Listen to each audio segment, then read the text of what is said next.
Good morning everyone! Welcome to my class. I am Dimples Armansano, or you can call me Teacher Dimples. So how are you today, class? Are you happy, sad, feeling cool, or sakto lang? Okay, Pearly Ann is happy. How about Veneline? Feeling cool? Okay, that's great. And I am amazed and happy to know that you are all happy for today. Always remember that being sad is just a waste of time. So always find a reason to be happy. Okay, class?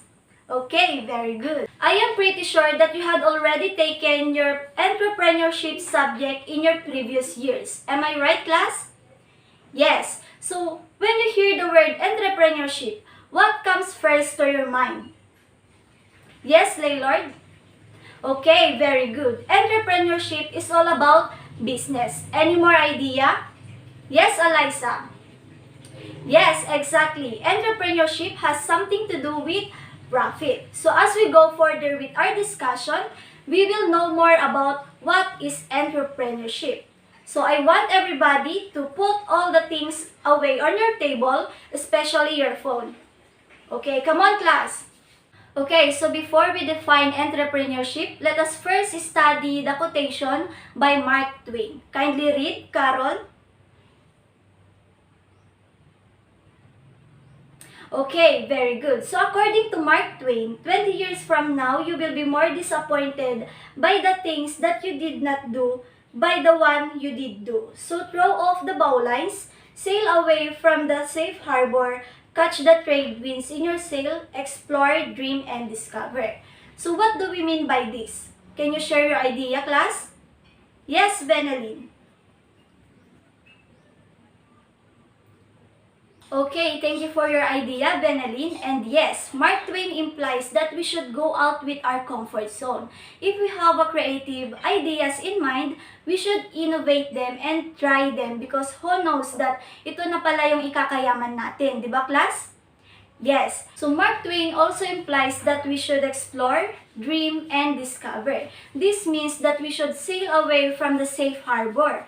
Umalis tayo kung saan yung nakasanayan natin. We must try new things. Understand, class? Okay, very good. So what is entrepreneurship? Entrepreneurship is defined as the process of creating or seizing an opportunity and pursuing it regardless of the resources currently controlled. It means, guys, that entrepreneurship is the business na pinapalago natin. It involves creating or seizing an opportunity and pursuing it regardless to the resources controlled. Like for example, kung magpapatayo tayo ng salon business, siguraduhin muna natin na kumpleto tayo sa gagamitin. Dahil hindi naman natin magagawang magpatayo ng salon o any other business kung hindi kumpleto yung resources natin, di ba? Okay, yes. So before we proceed, do you have any addendum or clarification, class? Okay, no. So let's move on to entrepreneur. What is an entrepreneur? So, entrepreneur is an economic term describing the process of bearing the risk of buying at certain prices and selling at uncertain prices.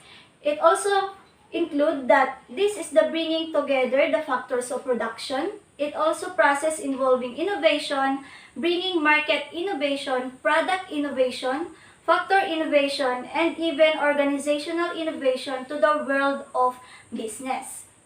Entrepreneur is also defined as someone who exercises initiative by organizing a venture to take benefit of an opportunity and as the decision maker decide what, how, and how much of good or service will be produced.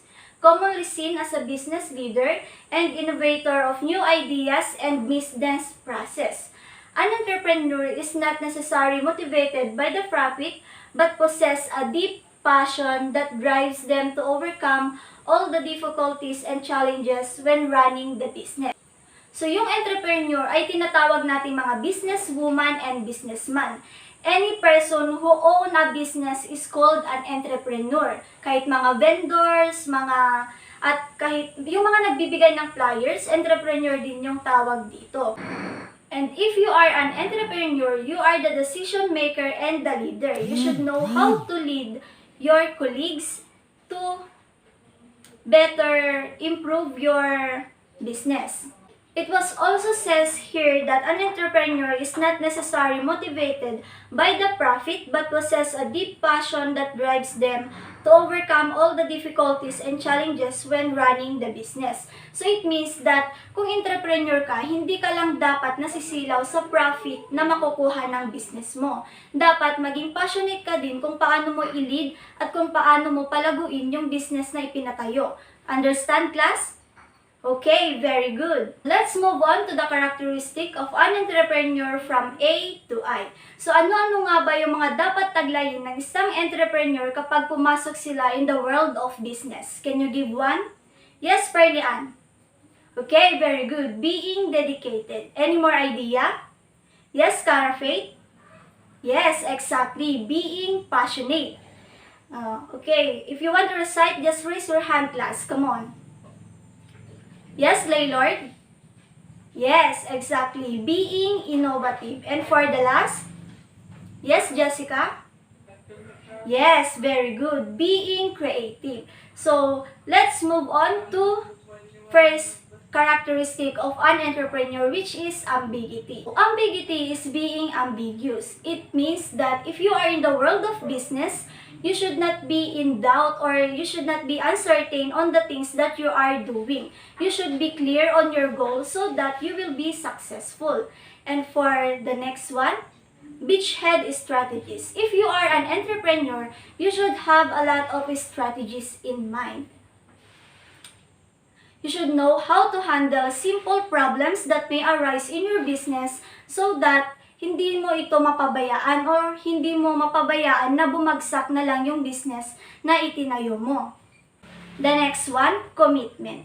So being committed is very important. Kagaya din sa relationship, diba? Kapag love mo talaga yung isang tao, syempre committed ka. So kung love mo naman yung business na itinayo mo, syempre gagawin mo yung lahat para hindi ito bumagsak. At gagawin mo yung lahat para mapalago ito. Okay, class? Okay, very good. Next one is destiny. Ibig sabihin, kung yung isang business ay talagang para sa'yo, then tatagal ito sa'yo. Pero yung isang business ay hindi para sa'yo, then it is time for you to create new business or innovate new business that you will try. Okay, class?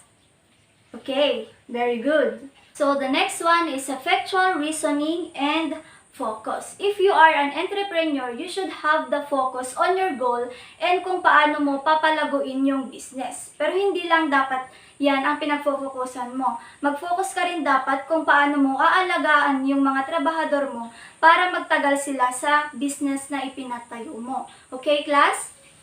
Yes. So the next one is global and health. So gaano nga ba kahalaga yung health in the world of business? Anyone? Yes, Mary Turnell. Okay, very good. Napakahalaga ang health sa business dahil kung unhealthy ang isang entrepreneur, mawawalan siya ng focus and productivity sa mga ginagawa niya. Understand, class? Yes, very good. And the last characteristic of an entrepreneur that we will be discussing for today is innovation. If you are an entrepreneur, you should know how to innovate. Like for example, kung yung business mo ay burger, kung hindi na tinatangkilik ito ng masa, then it means that may kulang o may mali sa burger. Kaya alam mo dapat kung ano yung dapat mong gawin para mag-improve. And that's the end of our lesson for today. I hope you learned something from my class and see you next meeting.